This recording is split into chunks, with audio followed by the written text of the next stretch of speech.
اللہ اللہ اللہ اللہ اللہ اللہ اللہ اللہ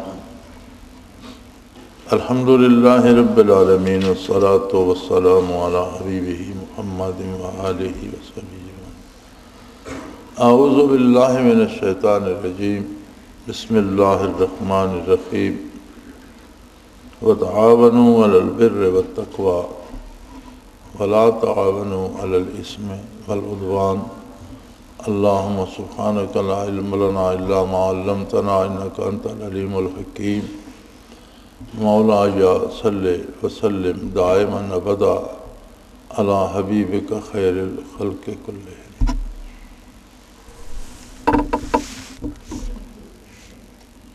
اللہ جل شانہ کا ارشاد عالی ہے اور زندگی کا بحیثیت مسلمان زندہ رہنے کا ایک بنیادی اصول ہے، جسے بھی کلمہ حق نصیب ہوا ہے، جو بھی حضور اکرم صلی اللہ علیہ وآلہ وسلم کے دامان رحمت سے وابستہ ہے، جو خود کو مسلمان سمجھتا ہے، اس کے لیے زندگی کے ایک اصول ہے وَتَعَاوَنُوا عَلَى الْبِرِّ وَالتَّقْوَى۔ بر ہوتا ہے اللہ کی مخلوق کے ساتھ احسان، دوسرے لوگوں کے ساتھ جو معاملات ہوتے ہیں ان میں عدل و انصاف، امانت و دیانت، اور تقویٰ ہوتا ہے جو معاملہ اللہ کے ساتھ ہے اس میں خلوص۔ یعنی دو باتیں کہ جہاں مخلوق کے ساتھ ہمدردی ہو، حمایت ہو، امانت و دیانت ہو، بھلائی کا کام ہو، اور جن امور میں اللہ کی رضا مطلوب ہو ان میں تعاون کریں۔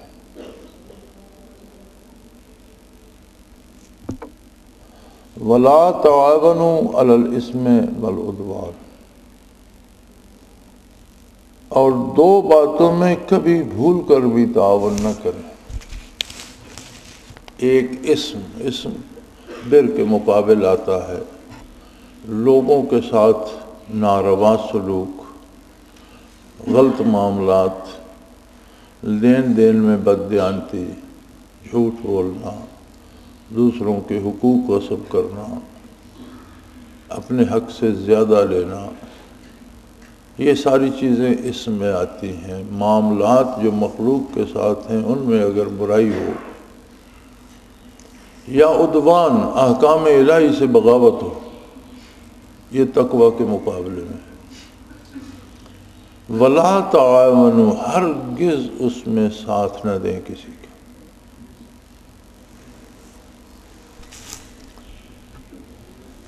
یہ وہ بنیادی اصول ہے جس پہ نبی کریم صلی اللہ علیہ وآلہ وسلم نے پوری سلطنت اسلامیہ میں، اس کے بعد خلفائے راشدین نے اور بڑے بڑے عادل مسلمان حکمرانوں نے جس پر عمل کر کے دکھایا۔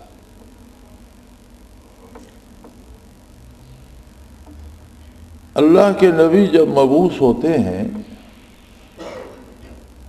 تو وہ لوگوں کو مارنے یا قتل کرنے یا لوگوں کو ملیا میٹ کرنے کے لیے تشریف نہیں لاتے،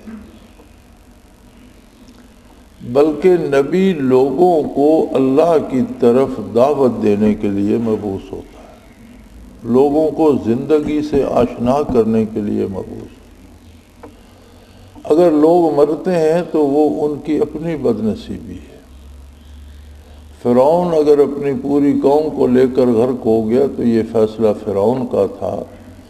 موسیٰ علیہ السلام نے بھرپور محنت کی کہ یہ عظمت الہی کا اقرار کر لیں اور دنیا میں بھی محفوظ ہو جائے اور آخرت میں بھی محفوظ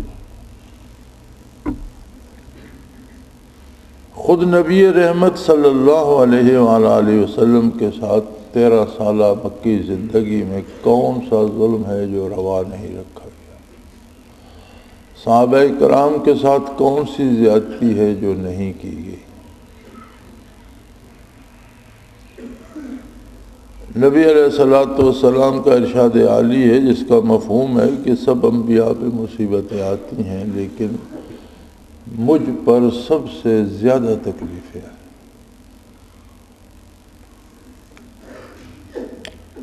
حتیٰ کہ ہجرت فرمائی، صحابہ کرام نے ہجرت کی، شہر چھوڑنا پڑا، جائیدادیں باپ دادا کی چھوڑنا پڑی، اپنی بنائی ہوئی مال منال چھوڑنا پڑا،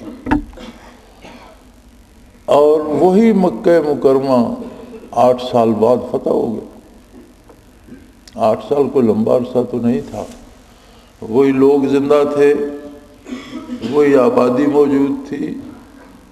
صحابہ کرام رضوان اللہ علیہم اجمعین نے جو گھر چھوڑے تھے وہ وہاں کھڑے تھے، مکان تھے، جائیدادیں تھیں، زمینیں تھیں۔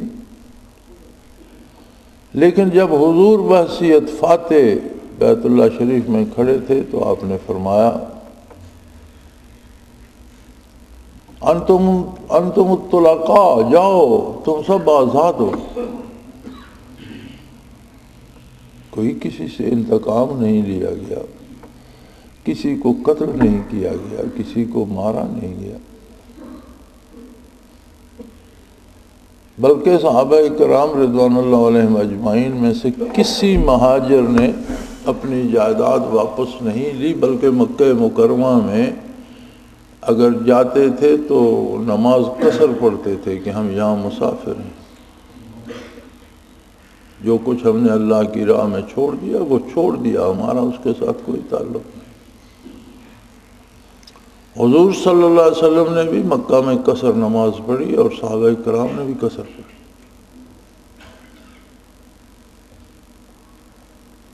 تو قتل عام کا حکم بھی صادر فرما سکتے تھے، لیکن انبیاء کا مقصد بندے مارنا نہیں ہوتا، بندوں کو اللہ کی طرف دعوت دینا، واصل باللہ کرنا، اللہ کا بندہ بنانا ہوتا ہے۔ اور سب سے بد نصیب وہ لوگ ہوتے ہیں جو انبیاء کے ہاتھوں مرتے ہیں، اللہ کے نبی کی فوج کے ہاتھوں جو قتل ہوتے ہیں، سب سے دنیا میں سب سے بد نصیب وہ لوگ۔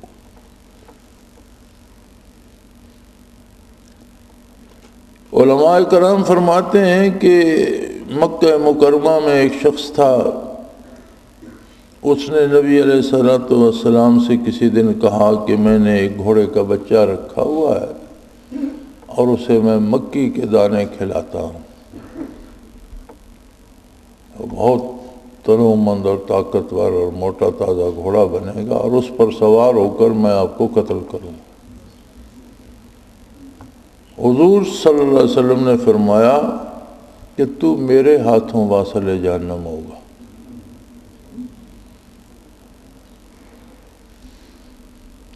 احد میں وہ شخص اسی گھوڑے پہ سوار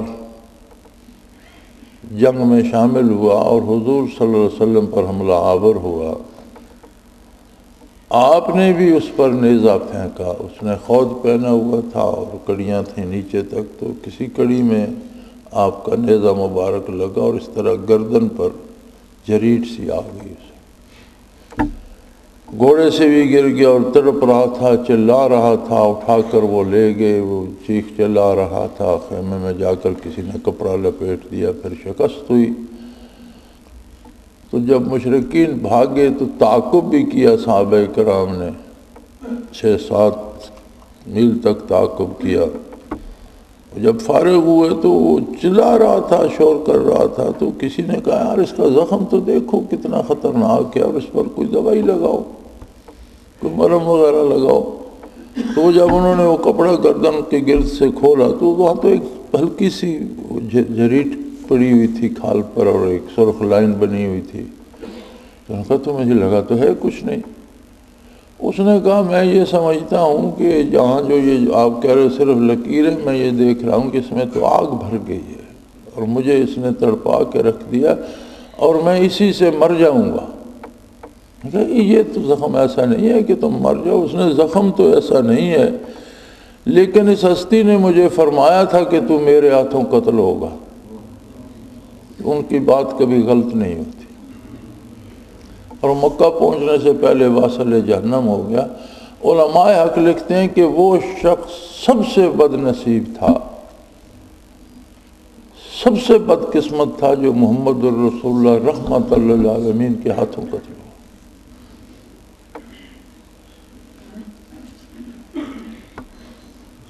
10 سالہ حیات مدنی میں کم و بیش 84 غزوات و سرایا ہیں، 84 جنگیں ہیں جو اس نوزائیدہ مملکت اسلامیہ کو لڑنا پڑی، جن میں حضور بنفس نفیس جلوہ افروز تھے، شریک ہوئے، انہیں غزوہ کہتے ہیں۔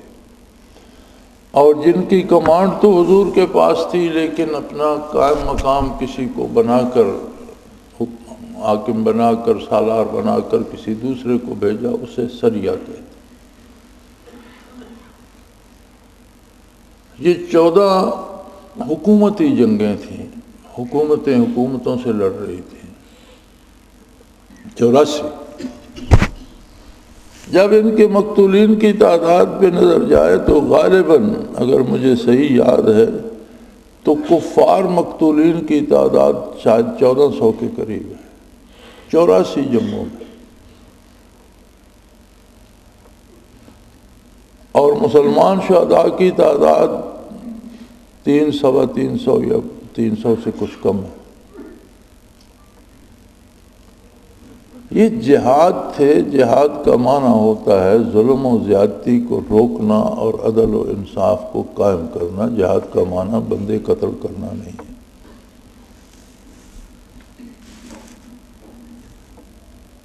پھر جہاد ذمہ داری ہوتی ہے اس ادارے کی جو معاشرے کو چلاتا ہے، جسے آپ حکومت کہتے ہیں۔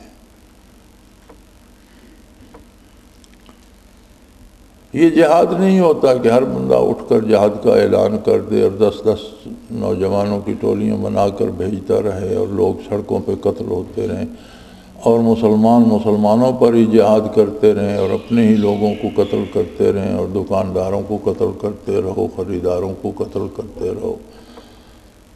یہ جہاد نہیں ہے، یہ فساد ہے، اس کا نام جہاد رکھا گیا۔ جہاد ذمہ داری ہے اسلامی حکومت کی، اور اگر آپ یہ کہتے ہیں کہ ملک پر حکومت تو اسلامی نہیں ہے، حکمران تو اسلام پر عمل نہیں کرتے، تو انہیں حکمران کون بناتا ہے؟ میں نے، آپ نے، ہم ہی سب نے انہیں چنا ہے۔ یہ تو ہمارے کردار کی تصویر ہے۔ ان کے ووٹر آسمانوں سے تو نہیں اترے تھے، ہندوستان سے بھی نہیں آئے تھے۔ اگر انہیں ہم ہی نے ووٹ دیے ہیں اور ہم نے ہی اس حکومت کو بنایا ہے، تو پھر ذمہ دار ہم ہیں۔ آپ کیوں چوروں کو حکمران بناتے ہیں؟ یہاں طریقہ کار ہی نرالا ہے۔ طریقہ شریعت یہ ہے، ایک اصول ہے۔ نبی کریم صلی اللہ علیہ وسلم کا ارشاد ہے کہ اقتدار ان لوگوں کو دو جو اقتدار سے بھاگتے ہیں، اور جو اقتدار طلب کرے اسے کبھی اقتدار نہ دیا جائے۔ یہاں طریقہ یہ ہے کہ 2 کروڑ تو آپ کی سیاسی جماعتیں لیتی ہیں، تب وہ ٹکٹ دیتی ہیں، کوئی ایک ہو یا دوسری ہو یا تیسری ہو۔ ساری سیاسی جماعتیں جو ذرا تکڑی ہیں اور مشہور ہیں، وہ 2 کروڑ لیتی ہیں، کوئی 1 کروڑ لیتا ہوگا، کوئی شاید 50,000 پر، کوئی 25,000 پر بھی بیچتا ہوگا، لیکن جماعتوں کے ٹکٹیں بیچی جاتی ہیں۔ جو بندہ ٹکٹ خریدتا ہے پھر اسے ووٹر خریدنے پڑتے ہیں۔ میں اور آپ اگر براہ راست پیسے نہ لیں تو جسے ہم نے چودھری بنایا ہوا ہوتا ہے اور جس کے ساتھ مل کر ہم ووٹ دیتے ہیں، اس نے وصول کر لیے ہوئے ہوتے ہیں۔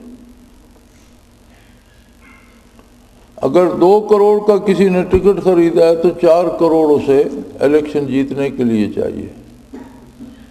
6 کروڑ انویسٹ کر کے جو جاتا ہے وہ اپنے لیے 12 یا 15 کروڑ بنائے گا یا آپ کے مسائل حل کرے گا؟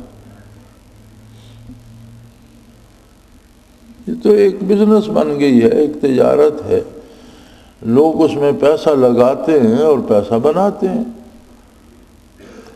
اور ہم اور آپ بھی جو ووٹ دینے والے ہیں، ہم بھی بینیفٹ لیتے ہیں، پیسے لیتے ہیں، بیٹا نوکر کراتے ہیں، زمین الاٹ کراتے ہیں، کوئی نہ کوئی ہم بھی کچھ نہ کچھ لیتے ہیں۔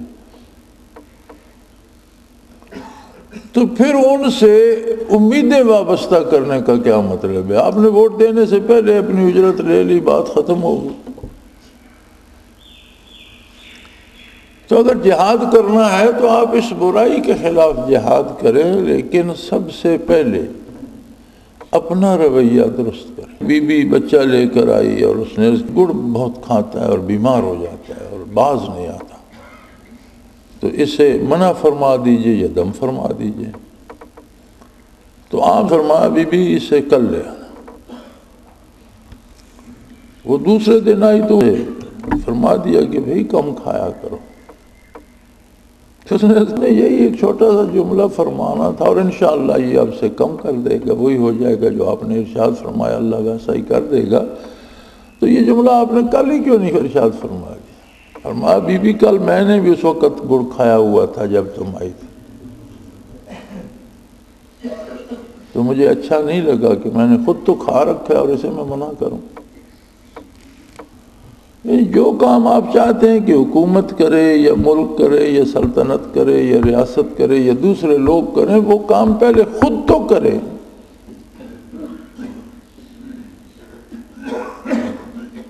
ذخیرہ اندوزی کر کے چیزیں مہنگی کر کے بیچتے ہیں، غریبوں کو لوٹتے ہیں، نوکریاں بکتی ہیں۔ ایک زمانے پہ سفارش پہ کام ہوتے تھے، اب سفارشیں بھی خریدنی پڑتی ہیں اور بکتی ہیں۔ نام سفارش کا ہوتا ہے، اس میں بھی سرمایہ لگانا پڑتا ہے۔ تو جہاں انسانوں کو زندہ رہنے کے لیے اپنے حقوق بھی خریدنا پڑیں، اس معاشرے میں خیر کی توقع کیسے کی جا سکتی؟ لیکن یہ سارا اس کا حاصل یہ ہے کہ ہم بازار میں جا کر بم پھوڑ دیں، اور عجیب لوگ ہیں وہ کہتے ہیں اپنے ساتھ بم باندھ لو، جا کر لوگوں کو بھی مار دو، خود بھی مر جاؤ، تم جنت میں چلے جاؤ۔ یہ کون سی جنت ہے جو قاتلوں کے لیے اللہ نے بنائی ہے؟ یہ وہ جنت نہیں ہے جس کی خبر محمد الرسول اللہ صلی اللہ علیہ وسلم نے دی ہے۔ یہ کوئی انہوں نے اور فرضی شداد کی جنت بنا رکھی ہے، جو ڈاکوؤں کے لیے، قاتلوں کے لیے، جن لوگوں کو آپ جانتے ہی نہیں، آپ کو علم ہی نہیں کہ یہ لوگ، یہ بندہ کہاں کا رہنے والا ہے، کون ہے، نیک ہے یا بدکار ہے، اسے کس جرم میں قتل کر دیتے، اور پھر ساتھ یہ امید بھی ہے کہ خودکشی بھی کی اور اتنے لوگوں کو بھی قتل کیا، اب جنت میں بھی جاؤں گا۔ پھر شداد کی جنت میں جاؤ تو جاؤ، اللہ کریم تو عادل ہے، اس کی جنت میں تو ایسے قاتلوں کی گنجائش نہیں ہے، بلکہ اس نے تو فرما دیا کہ کسی مسلمان کو بلا عذر شرعی کوئی ظلماً قتل کرتا ہے تو اسے ہمیشہ دوزخ میں رہنا پڑے۔ خلود فی النار کی وعید ہے قرآن حکیم میں، جو کسی دوسرے مسلمان کو ظلماً اور ناروا قتل کرتا ہے۔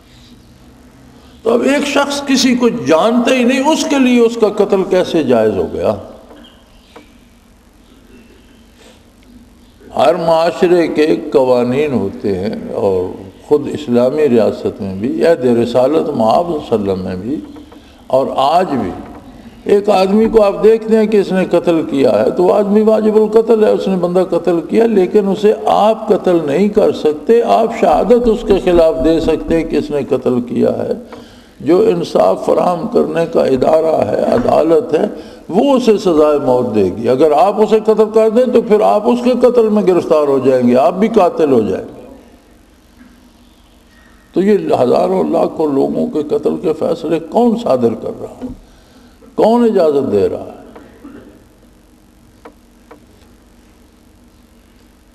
اور کتنی عجیب بات ہے،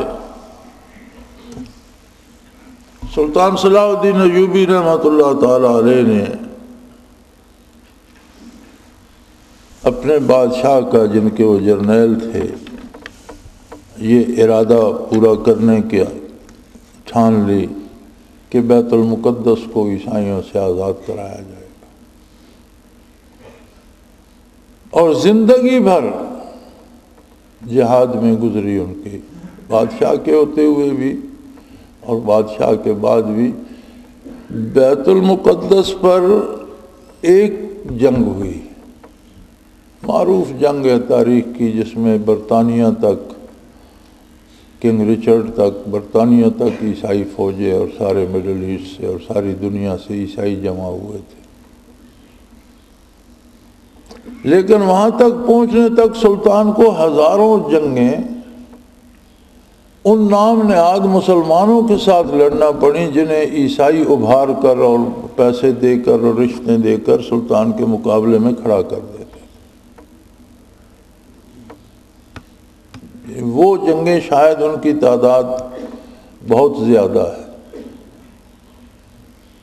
وہ تو مرد مجاہد تھا، اور اس کے نصیب میں یہ بات تھی، اللہ نے اس کو اس عظمت سے سرفراز فرمانا تھا کہ بالآخر لڑتے پھرتے وہ بیت المقدس تک پہنچے، اور بیت المقدس کو بزور شمشیر عیسائیوں سے واگزار کرایا۔ لیکن انہیں وہاں تک پہنچنے کے لیے سینکڑوں جنگیں ان نام نہاد مسلمانوں سے لڑنا پڑیں، جو عیسائیوں کی حمایت میں سلطان کے خلاف لڑتے تھے اور اسے کمزور کرنا چاہتے تھے۔ سلطان کی عادت تھی کہ جنگ کے بعد شہداء کو جمع کیا جاتا، خود سلطان نماز جنازہ کی امامت فرماتے اور ان کی تدفین کی نگرانی کرتے، اور اپنی فوجیوں کو کا جنازہ پڑھا کر مخالف فوجیوں کی جو میتیں پڑی ہوتی تھی ان کو اٹھواتے، ان کا جنازہ بھی سلطان خود پڑھاتے۔ تو کسی نے پوچھا کہ حضرت ہم ایک مقدس کام اور جہاد کے لیے جا رہے ہیں اور یہ ہمارا راستہ روک رہے ہیں، تو آپ ان کے جنازے کیوں پڑھاتے ہیں، یعنی کسی گڑھے میں پھینک دو۔ تو سلطان نے کہا کہ یہ بیچارے سادہ اور معصوم لوگ ہیں، اور انہیں یہ کہا جاتا ہے کہ یہ صلاح الدین ایوبی وہابی ہے، یہ بے دین ہے، یہ بے ادب ہے، یہ گستاخ ہے، اسے مارو۔ اور یہ بیچارے دین کی خدمت سمجھ کر آتے ہیں، اصل بدماش تو وہ ہیں جو ان کے لیڈر ہیں، جو پیچھے بیٹھے۔ تو میں تو ان کے لیے بھی اللہ سے بخشش چاہتا ہوں کہ یہ بیچارے اپنی سادگی میں مارے گئے، یہ تو دین کی خدمت سمجھ کر میرا راستہ روکنے آتے ہیں، اگرچہ دین کا راستہ روک رہے ہیں۔ تو ان کے پیچھے جو لوگ بیٹھے ہیں، جو انہیں تیار کر کے بھیجتے ہیں، دراصل ذمہ دار تو وہ ہیں۔ لیکن یہ تو سلطان کی فراخ دلی تھی، جو بندہ برائی میں تعاون کرتا ہے، وہ کتنا بھی سادہ ہو، برائی میں تعاون تو منع ہے، وہ برائی میں تو وہ شامل ہو جاتا ہے۔ یہ تو سلطان کی عالی ظرفی تھی کہ وہ ان کے جنازے بھی پڑھتے تھے۔ آج وہی عالم یہاں پاکستان میں ہے، ہر طرف سے دشمنوں میں گھرا ہوا ہے، اور یہاں سے لے کر دنیا کے دوسرے سرے تک یورپ اور امریکہ جیسی بین الاقوامی طاقتیں اس کی خیر نہیں چاہتی۔ لیکن کمال ان لوگوں کا ہے جنہوں نے اس کی فوج کو بھی یہاں آپس میں لڑانے پہ گھیر رکھا ہے، اور اسے جہاد بھی کہتے ہیں۔ آپ اگر اپنی فوج کو اپنے ملک میں لڑا کر تھکا دیں گے، تو جب دشمن حملہ کرے گا اس کے مقابل کون کھڑا ہوگا؟ یہ الگ بات ہے کہ اللہ اس ملک کی حفاظت فرمائے، اللہ ہمیں ہمت دے ہم اس کا تحفظ کر سکیں، لیکن یہ جو کچھ ہو رہا ہے اور فوج کو جو لڑنا پڑ رہا ہے پاکستان کے اندر، یہ بہت زیادتی ہے۔ چند لوگ ہیں جن کا مفاد ہے، اور یاد رکھیں جسے آپ مجاہد کہتے ہیں، یہ کروڑوں ڈالر لیتے ہیں امریکہ بہادر سے۔ امریکہ بہادر ہمارے حکمرانوں کو بھی خیرات دیتا ہے کہ فوج کو لڑاؤ، اور جو فوج کے مقابل لڑ رہے ہیں انہیں بھی کروڑوں ڈالر دیتا ہے کہ اس فوج کو الجھائے رکھو۔ یہ مت سمجھیں کہ کوئی مفت میں آگے سے لڑ رہا ہے، آپ کو جو پیسے ملتے ہیں یہ بینکوں کے تھرو آتے ہیں، چیکوں کی صورت میں آتے ہیں، نوٹوں کی صورت میں آتے ہیں، اور انہیں جو ملتے ہیں علاقہ غیر میں اور سوات میں وہ کھچروں پہ لد کر ڈالرز آتے ہیں۔ جس طرح پتھر ڈھوئے جاتے ہیں نا، اس طرح بوروں میں لد کر ڈالر آتے ہیں۔ یہ وہ لوگ ہیں جو خچروں پر لدے ہوئے ڈالر لیتے ہیں اور لوگوں کو فوج کے خلاف ابھارتے ہیں۔ جس فوج کو آپ نے بنانا تھا، جسے ہم اپنے لخت جگر دیتے ہیں، نوجوان بیٹے دیتے ہیں اور جنہیں تاکید کرتے ہیں کہ اسلامی ملک کے تحفظ کے لیے تمہیں جان دینا ہے، اسی فوج کو ہم نے یہاں لڑا لڑا کے نڈھال کر دیا۔ یہ کون سا جہاد ہے؟ 61 سال سے کشمیریوں کی مدد ہو رہی ہے۔ کیا مدد ہو رہی ہے؟ کچھ بندے وہاں جا کر خرابی کر دیتے ہیں، 10 فوجی ہندوستان کے یہ مار دیتے ہیں، وہ 10,000 کشمیری شہید کر دیتے ہیں۔ 61 سالوں میں کون سی تبدیلی آئی ہے وہاں؟ سوائے اس کے کہ کشمیریوں پر مظالم بڑے ہوں۔ یہ آپ کے جہادوں نے جو یہاں سے سارے، اور جتنے جہادوں کے علمبردار بڑی بڑی جماعتوں کے یہاں بیٹھے تھے، اور جتنے لوگوں کے بچوں کو کالجوں سے سکولوں سے اٹھوا کر بھیجتے رہے کشمیر میں اور شہید کرواتے رہے، ان کے اپنے بچے امریکہ پڑھتے رہے اور اب تک پڑھتے ہیں۔ ان کے اپنے اکاؤنٹس امریکہ میں ہیں، ان کی اولادیں امریکہ سے پڑھ کر آئیں۔ بلکہ یہاں جو آپ کا ابھی تو مولوی بیچارہ تو ٹی ویاں توڑنے پہ لگا ہوا ہے، اور بے حیائی تو بہت آگے چلی گئی۔ ٹی وی پہ تو اب جو ہے وہ فحاشی رہ گئی ہے، حقیقی بے حیائی تو انٹرنیٹ پہ آ گئی ہے۔ تو انٹرنیٹ پھیلانے میں بھی ایک دینی سربراہ کے بیٹے کا پہلا لائسنس بنا تھا، جس سے یہ بے حیائی آئی ہے۔ پاکستان میں پہلا انٹرنیٹ کا لائسنس جو تھا وہ ایک دینی جماعت کے سربراہ کے بیٹے کا تھا، جو امریکہ سے سارا کچھ پڑھ کر سیکھ کر آیا تھا، اسے پہلا لائسنس ملا۔ یعنی جو لوگوں کے بیٹوں کو جہاد پہ بھیجتے ہیں، اپنے بیٹوں کو امریکہ پڑھنے کے لیے بھیجتے ہیں، سارا دن امریکہ مرد آباد، امریکہ کو گالیاں دیتے ہیں، اور جو پائی پیسہ کہوں کا ملتا ہے چرا کر امریکہ میں جمع کراتے ہیں۔ تو کب آپ لوگ عام آدمی کب یہ سوال کرے گا، کب جاگے گا کہ یہ میرے ساتھ کیا ہو رہا ہے؟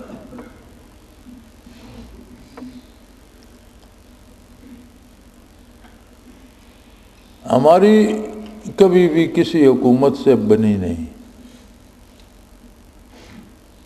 اس لیے نہیں کہ ہمیں کوئی اقتدار کی ضرورت ہے، اس لیے نہیں کہ ہمیں حکومتوں سے بہر ہے، اس لیے کہ الحمدللہ ہم ہمیشہ سچی بات کرتے ہیں، اور سچ حکمرانوں کو ہضم نہیں ہوتا۔ حکمران عادی ہوتے ہیں خوشامد سننے کے۔ اقتدار کے ایوانوں میں خوشامدیں سنی جاتی ہیں، حقائق نہیں۔ اور ہماری یہ عادت ہے کہ الحمدللہ ہم سچی بات کرتے ہیں، تو ہمیشہ ہر حکومت مخالف رہی۔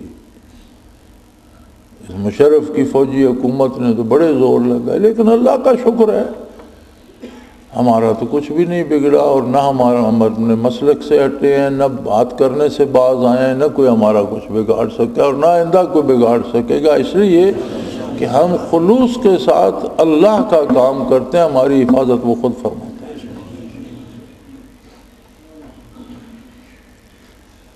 لیکن میرے بھائی، یہ جو بات میں عرض کر رہا ہوں، یہ اس لیے کر رہا ہوں کہ اب اتنی زیادتی ہو رہی ہے، اتنا ظلم بڑھ گیا ہے کہ عام آدمی کو سوچنا پڑے گا۔ دیکھیں، حکومت سے وکلاء خوش نہیں ہیں، معزول ججز خوش نہیں ہیں، اور 2 سال ہو گئے ہیں وہ اس کے خلاف تحریک چلا رہے ہیں۔ لاکھوں کے مجمع انہوں نے کیے ہیں۔ آپ نے کبھی آج تک سنا ہے کہ وکلاء کی تحریک میں کوئی کسی سڑک کا ایک بلب ٹوٹا ہے، یا کہیں کوئی ایک گملہ راستے میں پڑا ہوا ٹوٹا ہے، یا کوئی بدنظمی ہوئی ہے؟ یہ ضروری تو نہیں کہ گولیاں برسائی جائے۔ اگر آپ کو کسی بات پہ احتجاج کرنا ہے تو پرامن احتجاج کریں، لوگوں کو سمجھائیں، لوگوں کو ہم نوا بنائیں، لوگ جن کے حقوق کے لیے آپ لڑنا چاہتے ہیں انہیں ان کے حقوق یاد تو دلائیں۔ اور جہاد کی بنیاد ہوتی ہے کہ پہلے اپنے آپ کے ساتھ جہاد کر کے خود کو مسلمان تو ثابت کرو. کسی وجہ سے بھی ہوا ملک میں بلا سودی بینکنگ کی اجازت بھی مل گئی. کتنے لوگ ہیں سرمایہ دار جنہوں نے اپنا سارا سرمایہ بلا سودی بینکوں میں رکھا ہے اور سود لینا چھوڑ دیا. تو جو خود سود کھاتا ہے وہ جہاد کیا کرے گا؟ ہمارا تاجر طبقہ اکثر سال میں 4 عمرے کرتا ہے اور حج بھی ہر سال کرتا ہے اور گاڑیاں بھی رکھی ہیں، نمازیں بھی پڑھتے ہیں. کوئی ایک دکان بتاؤ جس پہ جاؤ تو وہ صحیح بھاؤ بتائے گا، پوری قیمت لے گا، صحیح چیز دے گا.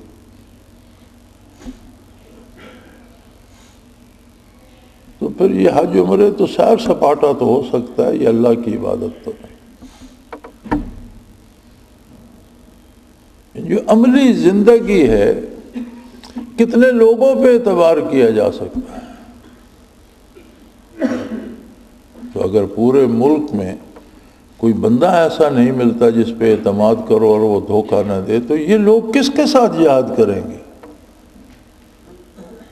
یہ خود ڈاکو ہیں، خود دھوکہ دینے والے ہیں، خود جھوٹ بولنے والے ہیں، خود حرام کھانے والے ہیں، خود چور ہیں، خود بددیانت ہیں. تو جہاد کیا چور بددیانت اور ڈاکو کیا کرتے ہیں؟ جہاد تو افضل ترین عبادت ہے اور اللہ کے مخلص بندے کیا کرتے ہیں.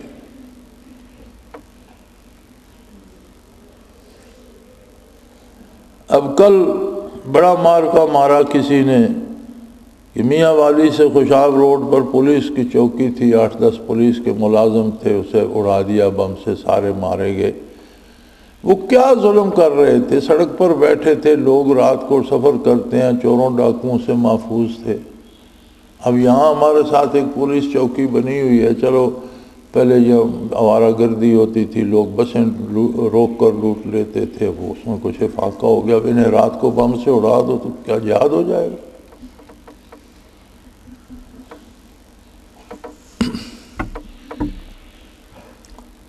حجاج بن یوسف کے زمانے میں عراق میں ایک تحریک چلی کہ یہ بہت ظالم ہے اور ہم اس کو بنو کے شمشیر اتار دیں گے.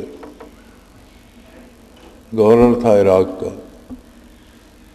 تو ایک موومنٹ چلی اور بے شمار لوگ تلواریں سونت کر اس میں شامل ہونا شروع ہو گئے. حضرت خواجہ حسن بصری رحمۃ اللہ تعالیٰ علیہ کا دور تھا. آپ نے جس طرح میں آج عرض کر رہا ہوں، آپ نے تمام متعلقین سے کہا کہ شہروں اور بستیوں میں پھیل جاؤ اور انہیں کہو، لوگوں کو بتاؤ یہ شخص فرد نہیں ہے، یہ شخص عذاب الہی کی صورت ہے اور عذاب تلواروں سے نہیں ٹلتا، توبہ سے ٹلتا ہے. تلوار لے کر نکلو گے تو کسی کو ظلماً قتل کرو گے اور کہیں تم بھی قتل ہو جاؤ گے. یہ عذاب مزید بڑھے گا. آگ آگ سے نہیں بجھائی جاتی. اس کا علاج توبہ ہے. اپنی اصلاح کرو، توبہ کرو. اور وہ تاریخ آپ رحمۃ اللہ تعالیٰ علیہ کی وجہ سے روک دی گئی تھی، رک گئی تھی. آپ نے پورے صوبے میں یہ بات پھیلا دی تھی، ہر فرد تک پہنچا دی تھی کہ یہ طریقہ غلط ہے. اپنا کردار نہیں دیکھتے ہو، تم پر ایسا حاکم اللہ نے کیوں مسلط کیا؟ تم اپنی اصلاح کر لو، اللہ کو نیک بندہ بھیج دے. حالانکہ حجاج کی تو نیکیاں بھی بہت تھیں. محمد بن قاسم جب ہندوستان میں داخل ہوئے تو جو پہلی جنگ لڑی گئی حکومت سندھ کی طرف سے وہ بلوچستان کی سرحد پر تھی، خشکی کے راستے سے آئے. بہت بڑا قلعہ تھا، مسلمانوں نے اس کا محاصرہ کیا، بڑا مقابلہ ہوا. اچھی فوج تھی وہاں، راجہ داہر کی بھی، اور وہ چھاونی بڑی چھاونی تھی وہاں. جرنیل تھا، شکست ہوئی ہندوؤں کو. وہ جرنیل بھی زخمی ہوا، ہندو جو تھا. اور وہ جو ان کا سپہ سالار یا کمانڈر ان چیف تھا اس کا بیٹا تھا، خود بھی جرنیل تھا. بہت اہمیت تھی اس کی. وہ زخمیوں میں آیا. حضرت محمد بن قاسم رحمۃ اللہ تعالیٰ علیہ نے اس کی خصوصی علاج کا حکم دیا. خود بیمار پرسی کے لیے گئے، دیکھ بھال کا حکم دیا. اور وہ سوچتا تھا کہ انہیں شاید یہ پتہ نہیں کہ میں کون ہوں، اس لیے یہ میرا علاج کر رہے ہیں، یا پھر یہ مجھے تندرست کر کے مجھ سے تفتیش کریں گے، انٹروگیٹ کریں گے۔ تو جب وہ ٹھیک ہو گیا تو اس کی وردی، اس کا گھوڑا، اس کے سٹار، وردی دھوئی دھلائی استری کی ہوئی، جو جہاں خون وون تھا صاف کیا ہوا، سٹار چمک رہے ہیں، اس کا گھوڑا، اس کی سواری، ہر چیز اسے پہنچا دی گئی۔ اور جب وہ وردی وغیرہ پہن کر تیار ہو گیا تو حضرت محمد بن قاسم رحمۃ اللہ علیہ خود تشریف لائے۔ نے فرمایا میں جانتا تھا کہ تو جرنیل ہے اور یہاں کا تو ہی کمانڈر تھا، لیکن تو بری طرح زخمی ہو گیا تھا اور ہم نے تیرا علاج کرایا، اور اب تو صحت مند ہے، یہ تیری سواری ہے، تو یہ علاقہ تو اب ہمارے زیر کنٹرول ہے، تم اپنے ریاست میں جا سکتے ہو، تمہیں کوئی نہیں روکے گا۔ وہ بڑا حیران ہوا، اس نے کہا یہ آپ کیا کہہ رہے ہیں، آپ ہمارے دشمن ہیں، اور میں صرف جرنیل نہیں ہوں، میں اسے ہندو جسے سیناپتی کہتے ہیں، میں کمانڈر ان چیف کا بیٹا بھی ہوں، اور میں آپ کے لیے دوبارہ خطرناک ثابت ہو سکتا ہوں، میں مزید فوج لے کر واپس آ سکتا ہوں۔ تو وہ مسکرائے، انہوں نے کہا تم نے ہمارے پیغام کو سمجھا نہیں ہے، ہم تمہیں مارنے یا قید کرنے یا غلام بنانے کے لیے نہیں آئے، ہم تمہیں بتوں کی اور بندوں کی غلامی سے آزاد کروانے آئے، ہم تمہیں پتھروں کی غلامی سے اور انسانوں کی غلامی سے آزاد کروانے، تمہیں زندہ رکھنے اور تمہیں خوبصورت زندگی دینے کے لیے آئے ہیں، ہم تمہیں قتل کرنے کے لیے نہیں آئے۔ اور اگر تم پھر دوبارہ میدان میں آؤ گے تو کوئی حرج نہیں، تم نے پہلے آ کے دیکھ لیا، پھر بھی آ کے دیکھ لینا، کیونکہ ہم حق پر ہیں، اللہ ہمارے ساتھ ہے۔ اگر تم پھر ہمارے ساتھ ٹکراؤ گے تو نقصان تمہارا ہوگا، اس دنیا کا بھی اور اس دنیا کا۔ وہ خاموشی سے چلا آیا، راجہ طاہر کے دربار میں پہنچا، ساری رپورٹ دی، وجوہات زیر بحث آئیں، کس طرح تمہیں شکست ہوئی، ان کا لڑائی کا طریقہ کیا تھا، تمہاری فوج بھی زیادہ تھی، تم مقامی تھے، وہ باہر سے آئے تھے، حملہ آور تھے، وہ کیسے جیت گئے۔ وہ ساری بحث تمہیز جب ہو چکی، ساری رپورٹ دے چکا، تو اس نے کہا ایک میری آخری بات بھی ہے راجہ صاحب۔ وہ کیا؟ اس نے کہا وہ ہے لا الہ الا اللہ محمد رسول اللہ۔ اس نے کہا میں مسلمان تو وہاں ہو گیا تھا، لیکن وہاں اعلان کرتا تو آپ کہتے کہ یہ ڈر کے اس نے کلمہ پڑھا۔ وہ لوگ ہمارے دشمن نہیں، حقیقی دوست ہیں ہمارے، ہمارا بھلا چاہنے والے ہیں۔ یہ دین کسی کا دشمن نہیں ہے، یہ دین لوگوں کو دنیاوی عذابوں سے بھی بچانے کے لیے ہے اور آخرت کے عذابوں سے بچانے کے لیے، اور جو چیز عذابوں سے بچائے وہ دشمن ہوتی ہے یا دوست ہوتی ہے۔ اس نے کہا میں نے سمجھ لیا، دشمن ہوتے تو مجھے میدان میں تڑپتا ہوا مر جانے دیتے یا ایک تلوار سے سر جدا کر دیتے، دشمن ہوتے تو میرا علاج نہ کرتے، دشمن ہوتے تو مجھے آزاد نہ کرتے، دشمن تم ہو جس نے ہمیں غلام بنا کے رکھا۔ اس کے والد کو بھی، اس کو بھی قید کر دیا گیا، اور جب دیب الفتح ہوا تو مسلمان قیدیوں کے ساتھ ان کی رہائی بھی ہوئی تھی۔ جہاد تو اسے کہتے ہیں۔ یہ کون سا جہاد ہے کہ جاؤ اور جو گلی پہ بندہ جا رہا ہے اسے گولی مار دو، جاؤ اور بازار میں بم رکھاؤ، جاؤ اور سبزی منڈی میں بم پھوڑ دو، جاؤ اور جیکٹ پہن لو اور چھلانگ لگاؤ اور 40-50 بندے قتل کر دو، جنت چلے جاؤ گے۔ یہ راستہ جنت کا نہیں ہے، یہ جہنم کا راستہ ہے۔ یہ جو خودکش ہیں یہ کیا جا کر بتائیں گے کہ یا اللہ میں نے کس کس کو مارا اور کیوں مارا، ان کا جرم کیا تھا؟ یہ جانتے ہیں جن لوگوں کو خودکش جیکٹوں سے مارتے ہیں، ان کو جانتے ہیں؟ یہ جانتے ہیں کہ ان میں مجرم ہیں یا نیک ہیں یا پارساں ہیں یا مسلمان ہیں یا کافر ہیں، کون ہیں کون نہیں؟ تو یہ کون سی جنت ہے جو ظلم کر کے ملتی ہے؟ اب چونکہ یہ ظلم بہت بڑھ گیا ہے اور یہ حکومت کے بس کی بات نہیں کہ اسے روکے، چونکہ حکومت تو خود ظالم ہے، ظالم ظلم کو کب روکے گا؟ یہ غلط رد عمل ہے جو حکومت کی ناانصافیوں کا ہے، حکومت کے ظلموں کا رد عمل ہے۔ لوگ رزق سے تنگ ہیں، انصاف سے تنگ ہیں، لوگوں کی آبروئیں لٹتی ہیں، کوئی پوچھنے والا نہیں ہوتا، بچے مارے جاتے ہیں، کوئی نہیں پوچھتا، اس کے رد عمل کے طور پر لوگ یہ جرم کرتے ہیں۔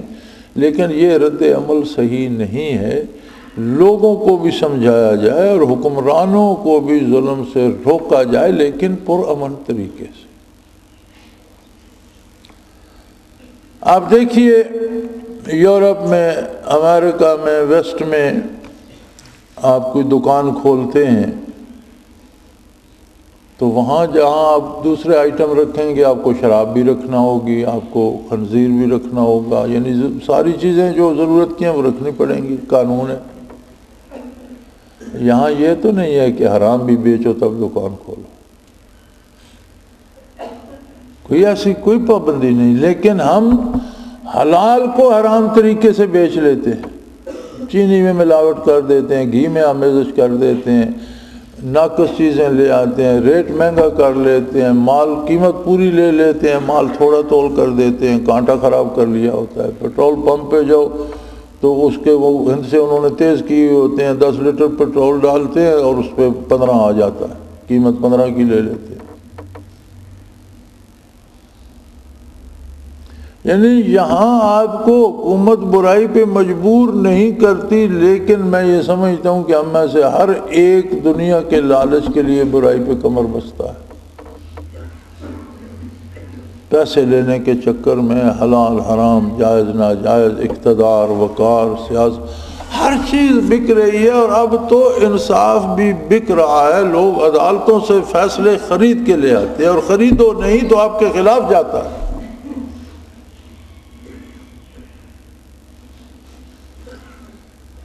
وہ کسی زمانے میں، وہ جب ہم پرائمری میں پڑھتے تھے تو ایک لطیفہ سنا کرتے تھے کہ جی کسی نے تھانے دار صاحب کو رشوت میں پگڑی دی کہ جناب میرے حق میں عدالت میں بیان دیجیے گا۔ بڑی اچھی اس زمانے کی ململ، ڈھاکے کی ململ مشہور ہوتی تھی، وہ پورا تھان جو ہوتا تھا کپڑے کا، وہ ایک انگوٹھی میں سے ایک کونے سے پکڑ لیں اور اس طرح انگوٹھی میں سے گزر جاتا تھا، اتنی نازک اور باریک ہوتی تھی۔ تو وہ دوسرا فریق جو تھا وہ کہیں رات کو آیا اور اس کے پاس کوئی گائے تھی، اس کا دودھ بھی تھا، بچہ بھی تھا، وہ رات کو گائے دے گیا تھانے دار کو کہ جناب اب پگڑی کہاں اور گائے کہاں، وہ تو بہت مہنگی تھی۔ تو سوچا جب وہ تھانے دار صاحب پیش ہوئے تو انہوں نے گواہی تو اس دوسرے کے حق میں دی اور اس کو سچا ثابت کیا۔ تو عدالت سے نکلے تو اس نے پوچھا جناب وہ میری پگڑی، اس نے کہا وہ گائے کھا گئی۔ میں نے پگڑی دی تھی، اس نے کہا گائے کھا گئی۔ یہ ہم لطیفے سنا کرتے تھے اور حیران ہوتے تھے کہ ایسا ممکن تو نہیں ہے، یہ کسی نے افسانہ بنا دیا ہے۔ آج بالکل یہ اس سے زیادہ ہو رہا،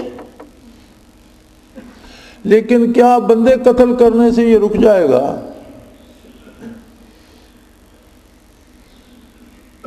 بے گناہ لوگوں کو جو رشوت لیتے ہیں وہ تو عیش کر رہے ہیں، اور جو مزدوری کرنے جاتا ہے وہ قتل ہو جاتا ہے۔ یہ کون سا طریقہ ہے جہاد کا؟ اور ہر 10 بندوں کا جو مانیٹر بن گیا، جس نے جماعت بنا لی، وہ جہاد کا فتویٰ دے دیتا ہے۔ اور مزے کی بات یہ ہے کہ جتنے جہادی طبقوں کے سربراہ ہیں، ان کی اپنی اولادیں یورپ اور امریکہ میں پڑھ رہی ہیں، ان کے اپنے بینک بیلنس وہاں ہیں، یہاں سے یہ چمڑا بھی نہیں چھوڑتے، قربانی کے چمڑے بھی ہمیں دو، زکوٰۃ بھی ہمیں دو، صدقات بھی ہمیں دو، ہم جہاد کر رہے ہیں۔ بڑے بڑے بینک بیلنس بنا لیے ہیں اپنے۔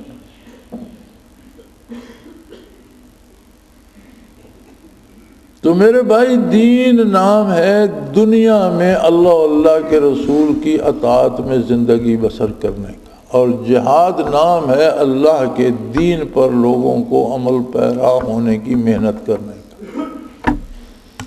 نبی علیہ الصلوۃ والسلام نے اپنی اصلاح کو جہاد اکبر قرار دیا ہے۔ اور وہ حدیث شریف ایسے موقع پر ہے کہ جب آپ ایک جہاد سے ہی واپس مدینہ منورہ تشریف لائے تو فرمایا رجعنا من الجہاد الاصغر الى الجہاد الاکبر او کما قال رسول اللہ صلی اللہ علیہ وسلم، کہ ہم چھوٹے جہاد سے بڑے جہاد کی طرف پلٹ آئے۔ آپ نے فرمایا میدان جنگ میں تلوار لے کر مار دینا یا مر جانا یہ وقتی ہنگامی جذباتی بات ہے، جوش میں آ کے کوئی بھی کر گزرتا ہے، اور ساری زندگی خود کو شریعت پہ کاربند رکھنا یہ جہاد اکبر ہے، یہ بہت مشکل کام ہے۔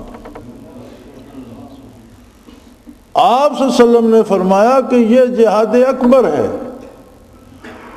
اور جس طرح میدان میں قتل ہونے والا شہید ہوتا ہے اسی طرح اپنے آپ کو، اپنے نفس کو، اپنی وجود کو، اپنی ذات کو، اپنی سوچ فکر کو، اپنے ارادوں کو دین پہ کاربند رکھنا یہ جہاد اکبر ہے۔ جو اس میں مرتا ہے وہ بھی شہید ہے، بلکہ شہید اکبر ہے۔ وہ تو وہ خوش نصیب تھے جن کی زندگیاں دن بھی عبادت اور رات بھی عبادت میں کٹتی تھی، ہر کام اللہ کی عبادت ہو جاتا تھا، اللہ کی اطاعت ہوتا تھا، اور پھر وہ شمشیر بھی سینے پہ لیتے تھے۔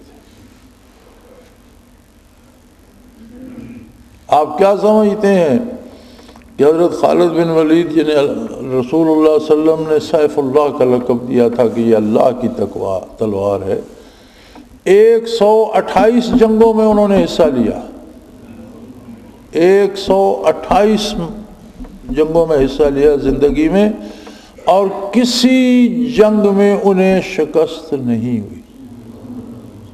رسول اللہ نے انہیں اللہ کی تلوار کہا تھا، لیکن ان کا وصال بستر پہ ہوا۔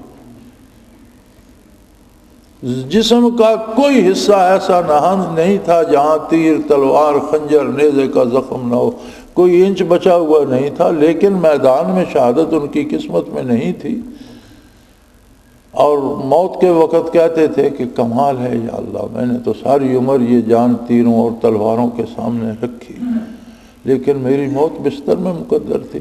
تو آپ کیا سمجھتے ہیں کہ حضرت خالد شہید نہیں ہے؟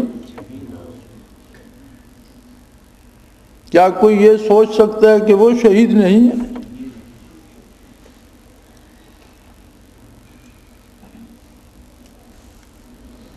تو جو لوگ اللہ کی راہ میں اپنے نفس سے جنگ کرتے ہیں، جہاد کرتے ہیں، یہ بھی شہید ہیں۔ لیکن اب اس وقت ضرورت ہے ہمارے ملک کو اس ظلم سے بچانے کی۔ بتاؤ لوگوں کو کہ یہ جہاد نہیں ہے، خواہ مخواہ نوجوانوں کو گمراہ کر کے جنت کے وعدے دلا کر بھیج دیتے ہیں۔ یار چھوٹا سادہ سا سوال ہے، جو لوگ انہیں بھیجتے ہیں ان کے اپنے بیٹے کہاں ہیں؟ یہ نیکی ان کے خاندان کے لیے نیکی نہیں ہے؟ میرے اور آپ کے بچوں کو بھیجتے ہیں، اپنوں کو کیوں نہیں بھیجتے؟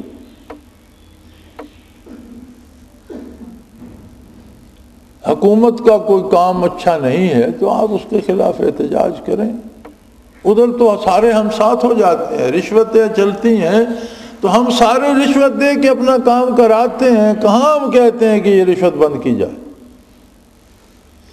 ہم کہتے ہیں حکمران اچھے نہیں ہیں، عیاش ہیں، بھائی انہوں نے عیاشی کرنی ہے، پیسہ انویسٹ کیا ہے، دولت لگائی ہے، ہم سے ووٹ خریدے ہیں، موج میلے کے لیے خریدے ہیں، انصاف کے لیے تو نہیں خریدے۔ آپ اپنے رویے بھی تو بدلیں۔ پہلے اپنے آپ کو حق پہ قائم کریں اور پھر دوسروں سے حق پر عمل کرنے کا مطالبہ کریں، یہ صحیح طریقہ ہے۔ اگر پرامن جدوجہد سے ملک تقسیم ہو سکتا ہے، ہندوستان بٹ کر بھارت اور پاکستان بن سکتا ہے، تو دوسرا کون سا کام ہے جو پرامن جدوجہد سے نہیں ہو سکتا؟ کریں، حکومت جو غلط کر رہی ہے اسے غلط کہیں، لیکن صرف اس لیے غلط نہ کہیں کہ یہ حکمرانوں نے کیا۔ اگر وہ کوئی صحیح کام کرتے ہیں تو اسے صحیح بھی کہا جانا چاہیے، درست کو درست کہا جائے، غلط کو غلط کہا جائے۔ اپنا عمل سب سے پہلے اپنے عمل کی اصلاح کریں۔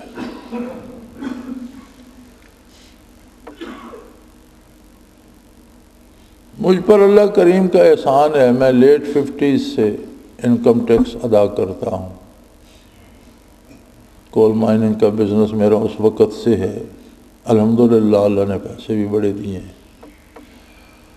تب سے لے کر آج تک میں نے اپنا اکاؤنٹ بینک میں سود پر نہیں رکھا، الحمدللہ۔ میں کیا کسی سے بھوکا ہو گیا ہوں؟ بلکہ مجھ سے ہمیشہ بینک والے سروسز چارجز لیتے ہیں، مجھے دیتے کچھ نہیں، میں سود نہیں لیتا ہوں، وہ میرے اکاؤنٹ سے سروسز چارجز کاٹتے ہیں کہ جناب تمہارے پیسے ہم سنبھالتے ہیں تو اتنا خرچ جو ہے سروسز چارجز کا سالانہ لیتے ہیں، کاٹتے ہیں۔ اپنے کلائنٹس کو چیک بکیں بینک کی طرف سے دیتے ہیں جو سود لیتے ہیں، اور مجھے قیمت لے کر دیتے ہیں۔ لیکن اللہ کا احسان ہے، میں تو جو سود لیتے ہیں میں ان سے زیادہ خوشحال ہوں الحمدللہ۔ جنہوں نے 10 سال کے لیے جمع کرایا اور دگنے تگنے ہو گئے، وہ سوچ بھی نہیں سکتے جن گاڑیوں میں میں سفر کرتا ہوں کہ ایسی گاڑی وہ دیکھیں بھی۔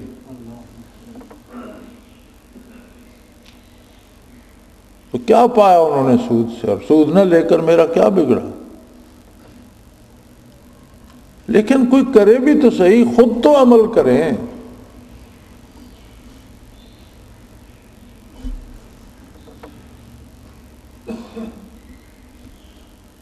کچھ ساتھیوں میں ہے، کسی کو بعض سود جبرن لگ جاتے ہیں، جیسے گورنمنٹ سروس ہے تو وہ فنڈز کاٹتے ہیں، اس پہ سود دیتے ہیں، پھر وہ جو سود کا پیسہ ملتا ہے جی کیا کریں، ہمیں جمع کرا دو۔ ہم نے بھی ایک وہ ریڈ اکاؤنٹ بنایا ہوا ہے، اس میں باتھ رومز کی مرمت اور نئے غسل خانے بنا دیے اور اس پہ لگا دیا۔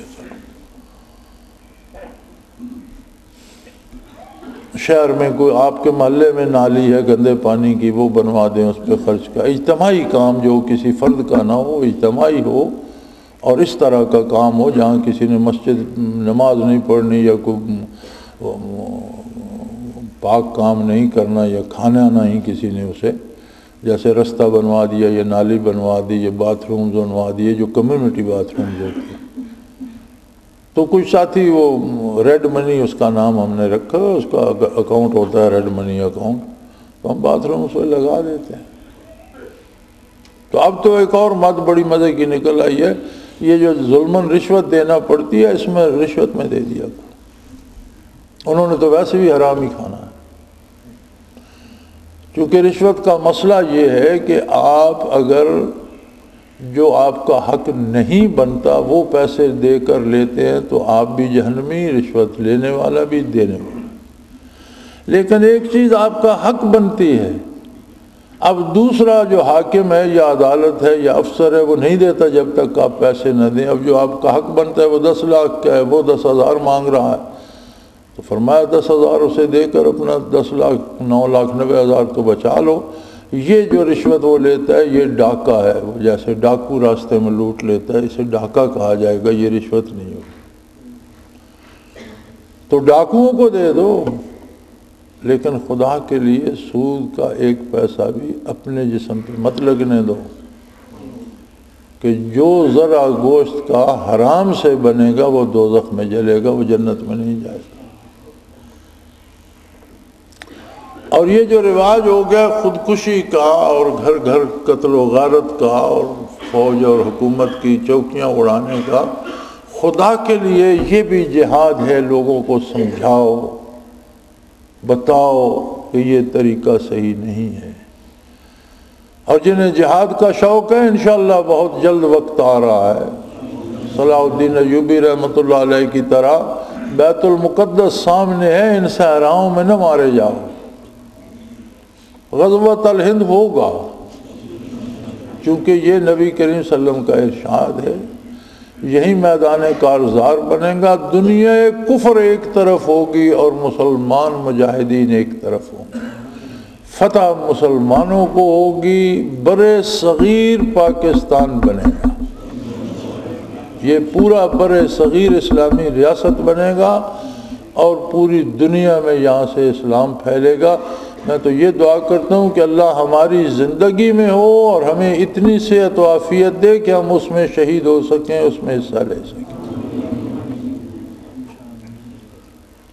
تو اپنی قوت کو اس میدان کے لیے محفوظ کرو، اپنے جسم کو فٹ رکھو، ورزش کرو، خالص کھانا کھاؤ، تھوڑا کھاؤ، تیار رہو جہاد کے لیے، لیکن جہاد کے وقت جہاد ہوگا۔ یہ تو فساد ہے جو آج ہو رہا ہے، فساد میں نہ مارے جانا۔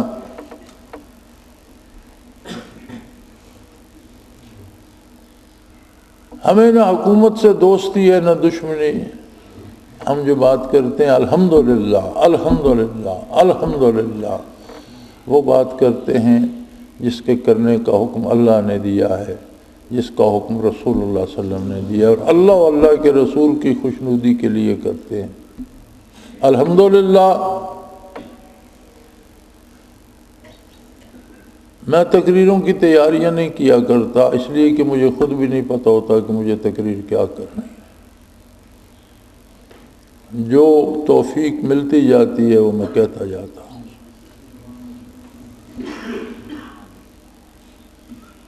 تو یہ ظلم حد سے بڑھ گیا ہے، قتل و غارت گری حد سے بڑھ گئی ہے۔ لوگ اپنے ملک میں مہاجر ہو گئے ہیں، لوگ اپنے وطن میں، اپنے ضلع، اپنی تحصیل، اپنے علاقے میں لوگ بھاگے بھاگے پھر رہے ہیں۔ فوج بھی گولے برسا رہی ہے اور سول والے بھی مار رہے ہیں، اس میں غیر ملکی ایجنسیاں داخل ہو گئی ہیں، غیر ملکی ایجنٹ غیر ملکی سرمایہ سے فساد کر رہے ہیں۔ خدا کے لیے یہ جہاد ہے کہ اس فساد کو روکیں اور غزوۃ الہند کی تیاری کریں۔ اللہ کریم آپ سب کو ہمت و توفیق دے کہ آپ اس فساد کے روکنے میں کردار ادا کر سکیں۔ یاد رکھیں، سب سے بڑا جہاد اپنے آپ کے ساتھ ہے۔ اپنے آپ کو سنت پہ کاربند بنائیں اور اپنی زندگی کو اطاعت الہی اور اتباع رسالت کے سانچے میں ڈالیں، اور اپنے ماحول کو، ارد گرد کو، ساتھیوں کو، دوستوں کو، رشتہ داروں کو اللہ اللہ کی تلقین کریں، ذکر الہی سکھائیں، لوگوں کی امیدیں اللہ سے وابستہ کریں، اور کوشش کریں کہ اس فساد سے قوم بچ سکے اور جہاد کی تیاری کر سکے۔ وآخر دعوانا ان الحمدللہ رب العالمین۔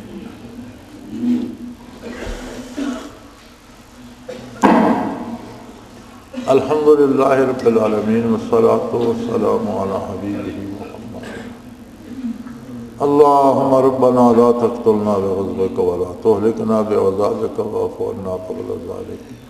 اللہم ربنا لا تسلط علینا من لا یرحمنا، انت ولینا فی سفرنا وحضرنا فی مالنا واہلنا، انت ولینا فی الدنیا والآخرہ، توفنا مسلمین والحقنا بالصالحین۔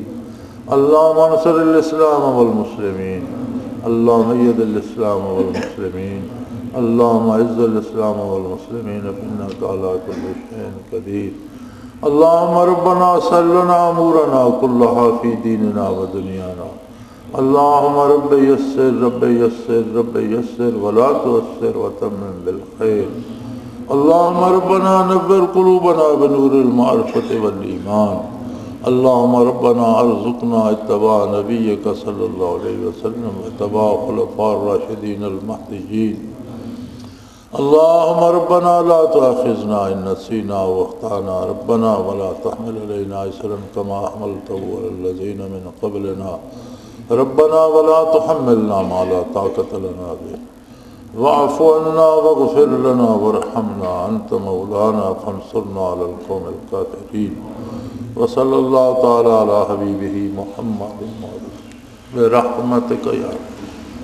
اللہ اللہ اللہ اللہ اللہ اللہ اللہ اللہ۔ حضرت امیر محمد اکرم آبان مد ذلہ العالی دارالعرفان منارہ ضلع چکوال میں سالہ سال سے قرآن و حدیث کے اوپر خطابات کر رہے ہیں اور سلسلہ نقشبندیہ اویسیہ کے مطابق لوگوں کو ذکر الہی کی تربیت دے رہے ہیں۔ وہ قرآن پاک کی تفسیر ترتیب وار بیان کر رہے ہیں۔ تفسیر قرآن کو وہ موجودہ ملکی اور بین الاقوامی حالات کے مطابق بیان کرتے ہیں۔ موٹر وے سے کلر کہار کے انٹرچینج سے نکلتے ہوئے کلر کہار کی جھیل سے ہوتے ہوئے میانی، بوچھال اور نور پور سے گزرتے ہوئے دارالعرفان منارہ پہنچ سکتے ہیں۔ حضرت امیر محمد اکرم آوان نے بچیوں اور بچوں کی دینی اور دنیاوی تعلیم کے لیے سقارہ اکیڈمی کے نام سے ایک درسگاہ بھی قائم کی ہے، جس کا افتتاح ملک پاکستان کے صدر جنرل محمد ضیاء الحق نے اپنے دست مبارک سے کیا تھا۔ وہ تمام احباب جو اسلام کی طلب رکھتے ہیں ان سے گزارش ہے کہ دارالعرفان منارہ ضلع چکوال میں امیر محمد اکرم آوان صاحب کے خطابات سے مستفید ہوں۔ وہ ہر جمعے کو نماز سے پہلے بیان فرماتے ہیں۔ ہر ماہ کی پہلی اتوار کو ماہانہ اجتماع ہوتا ہے جس میں آپ خصوصی خطاب فرماتے ہیں اور پاکستان کے چاروں صوبوں سے احباب اس اجتماع میں شرکت کرتے ہیں۔ اس کے علاوہ یہاں سال میں 2 مرکزی اجتماعات بھی ہوتے ہیں، ایک رمضان المبارک میں اعتکاف کا اجتماع اور دوسرا جولائی اور اگست میں 40 دن کا اجتماع ہوتا ہے جس میں روحانی تربیت کی جاتی ہے۔ اپنا خون سیماب دے کر اتنا ہم کر جائیں گے، نام آقا کا چمن میں پھر رقم کر جائیں گے۔